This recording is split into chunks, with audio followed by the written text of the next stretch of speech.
que un saludo en nombre del doctor Rolando. El día de hoy tenemos un invitado, como siempre, muy especial, el doctor Martín Dávalos Gómez, médico internista, geriatra, que nos da una serie de cápsulas muy importantes para ustedes, para pacientes de las fundaciones.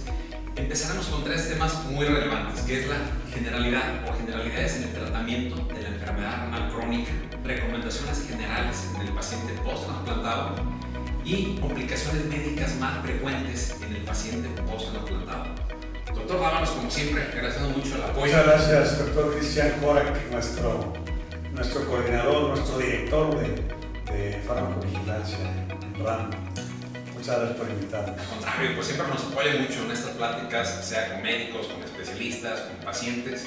Y digo, pues nada mejor que un médico, pues como usted, pues que tiene la experiencia, que es internista, vamos, que puede dar una buena asesoría en palabras muy sencillas, en palabras muy llanas para el paciente, vamos, tanto para el paciente que ya tiene una enfermedad crónica y que está empezando en esta fase, como cuando ya, vamos, se encuentra en una fase post-trasplante. Bueno, ¿qué tiene que saber? ¿Cuáles son las recomendaciones generales y los cuidados que debe de tener? Vamos a emplear unos minutos para hablar de cada tema, precisamente para poderlos capsular y que a través del canal de laboratorio de RAN, que piensa siempre en la salud de la gente, que además hay que decirlo, yo que estoy convencido de que ese es un servicio social.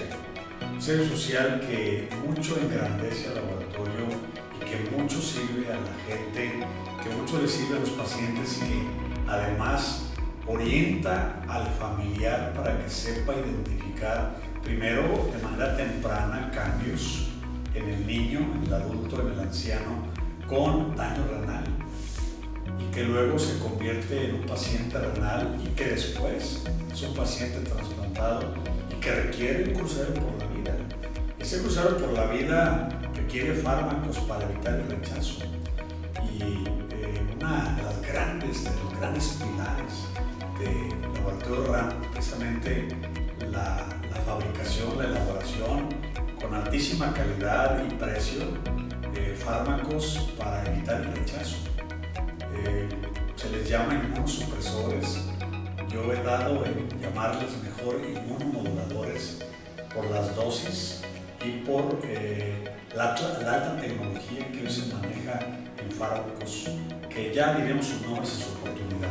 Pero bueno, entrando en materia, y estos serán algunos minutos que emplearemos, el poder detectar una persona con daño renal, este puede ser un niño, un joven, un adolescente que tenga de origen, por ejemplo, el aspecto genético se llama hipoplasia renal.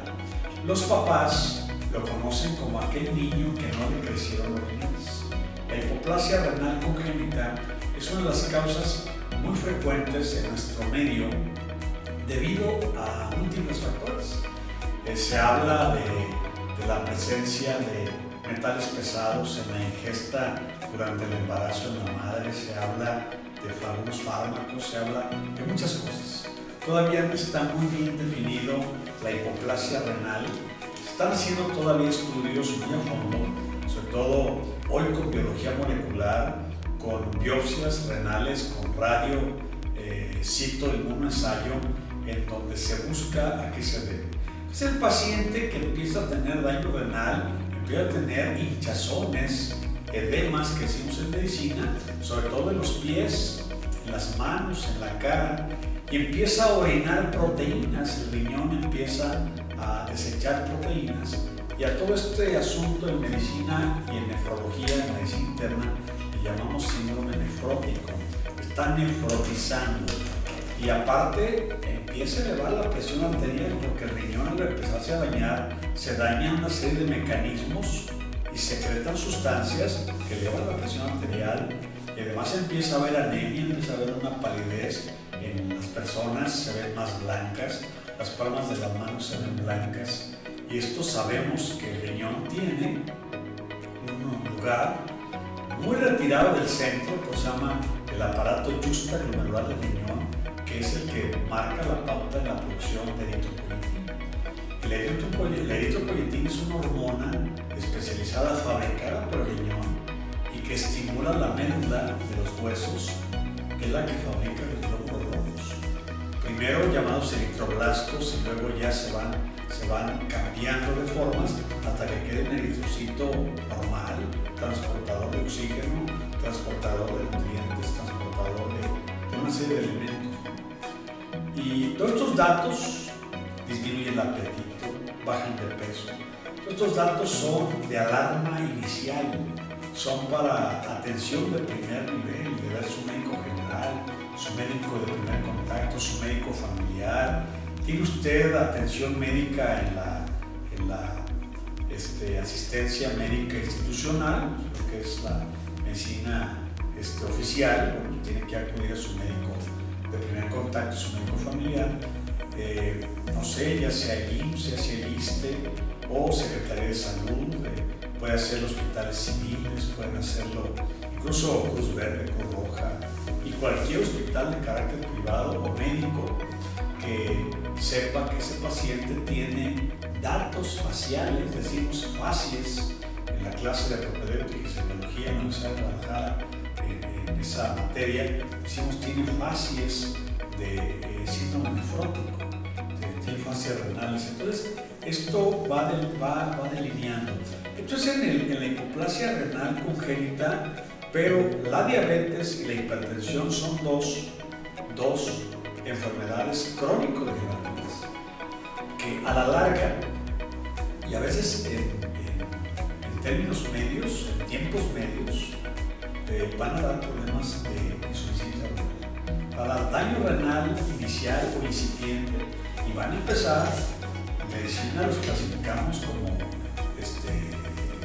medicación de código, de código, y entonces van a empezar a incrementarse los niveles de urea, los niveles de creatinina, y esto es debido a hipertensión o a diabetes.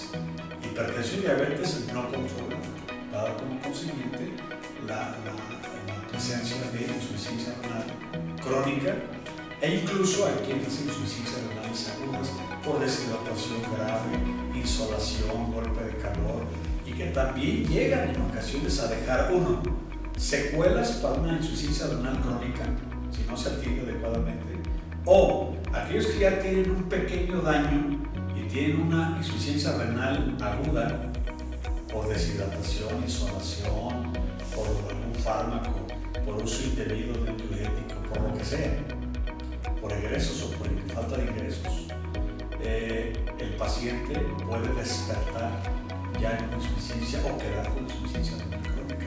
Entonces, hay que detectar esos primeros datos, el paciente joven, el paciente niño, el paciente adolescente, el paciente en vida productiva y reproductiva. En geriatría algunas veces hemos, en medicina interna, arbitrariamente dijimos en una ocasión, cuando hablamos de tercera edad, y lo dijimos aquí en una webinar una vez, yo he dicho que la primera edad es a partir de que naces a que cumples la mayoría de edad, 18 años. La segunda edad es de los 18 años un día hasta los 59 años un día antes de los 60. Vamos a llamarle así. Que es la etapa más importante de tu vida productiva y reproductiva y de familia. Y a partir de los 60 años empezaría entonces lo que es la tercera edad. Tenemos una primera edad, una segunda edad, una tercera edad, cronológicamente o cronométricamente medida desde el punto de vista de los años vividos. Pero en cualquiera de esas tres etapas puede haber datos iniciales de insuficiencia renal, de daño renal inicial o incipiente, como decimos en medicina, y esos deben ser detectados a tiempo. Y entre más a tiempo sean atendidos, el paciente tendrá mejor pronóstico y tendrá mejor posibilidades de calidad de vida. Muy importantes recomendaciones, doctor Martín Dávalos. Sabemos que esta es una enfermedad silenciosa y sabemos que muchos de estos síntomas que bien nos comenta suceden ya en una etapa avanzada de la enfermedad, quizás en una enfermedad renal, quizás en un daño renal grado 3, 4, 5, pero ¿qué nos recomendaría? ¿Qué estudios o qué especialistas consultar cuando todavía no tenemos estos síntomas, pero ya sospechamos que pudiera haber algún daño por algún antecedente familiar, porque ya tengo algún tiempo con siendo diabético, hipertenso o alguna enfermedad que nos haga más propensos? Interesante pregunta, doctor Cristian. Bueno, en primer término, acudir de preferencia a su médico de primer contacto. Su médico sabrá qué exámenes de laboratorio pedir. En el estándar general pedimos una biometría hemática, una química sanguínea, un examen general de orina, entre otros. Y sobre todo, recomendarles disminuir la ingesta, el consumo de sal, de sodio. Muchos alimentos, muchas bebidas lo contienen, sobre todo el paciente que se sospecha que es renal, pues debe quedar postitos los refrescos. No tenemos ninguna campaña contra ellos, simplemente que son altamente fosfatados y que además tienen grandes cantidades el que es diabético, grandes cantidades de azúcar, y el que es hipertenso, grandes cantidades de sodio, y el que es renal, todavía con problemas todavía más relevante. Y desde luego, ser muy oportunos. Creo que esa hace la diferencia. Lo decíamos hace rato, lo vamos a refrendar. La oportunidad en el diagnóstico de la enfermedad renal hace la diferencia, y en eso estamos de acuerdo con las federaciones internacionales, estamos de acuerdo en lo que vemos en los congresos nacionales e internacionales, inclusive los mundiales de nefrología. Estamos de acuerdo con los colegios de nefrólogos, los internistas. Tenemos regularmente durante una semana en los servicios de medicina interna, se revisa una semana, por ejemplo, pura diabetes, otra semana revisamos enfermedad renal, otra semana revisamos enfermedad cardiovascular. Bueno, y cuando nos toca, por ejemplo, revisar enfermedad renal, somos muy específicos en revisar la fisiopatología, vaya, todos los mecanismos que se vienen dando y que el médico lo sabe como médico y que el paciente y el paciente lo siente. Y dice un dicho y dice bien, porque no dice mal, dice bien. Nadie sabe lo que te debe costar más que te lo tenga cargado. Entonces, al paciente debe de creérsele sus síntomas. Ese es un planteamiento de medicina basada en evidencia. Una, dos. Es importante que el familiar atienda con oportunidad, con diligencia a su paciente. No dejarlo a la desidia, porque a la desidia, cuando ya lo lleve a atender, ese paciente ya está en un código 3, 4, requiere un catéter, requiere hemodiálisis, y hay que empezar un peregrinar para que pueda ser trasplantado. Hablaremos del paciente post-trasplantado, hablaremos de los cuidados que deba de tener y de sus complicaciones. Excelente, doctor, pues muy útil esta información. Los invitamos a que sigan viendo nuestras redes sociales, Facebook, YouTube, Laboratorio RAM, para ver esta y otras cápsulas interesantes relacionadas al tema del paciente con enfermedad renal crónica. Doctor Martín, como siempre, muchas gracias. Muchas gracias, un placer. Bien,